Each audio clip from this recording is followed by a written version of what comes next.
জয় হিন্দ সবাইকে। এই যে কাজ শেষ করলো তারা, এখন কি চলতেছে ভাই? ল্যাঙ্কমান ভাই কিটা চলতেছে একটু পিকনিক, তাদের কাজ শেষ।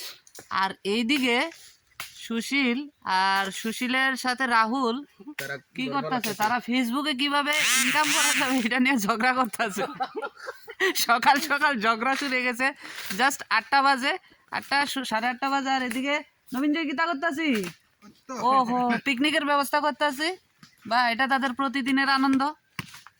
টাকা কম হতে পারে কিন্তু তাদের মতো সুখী আপনারা হতে পারবেন না, ঠিক নেই? সুশীল কিছু কইবানি? সুশীলকে চিনে রাখুন, ভবিষ্যতে ভাইরাল হওয়ার ইচ্ছা আছে ওর, হতেও পারে। সকালের কাজ শেষ, বাস এখন পিকনিকের ব্যবস্থা চলতেছে। জয় হিন্দ, ভালো থাকবেন।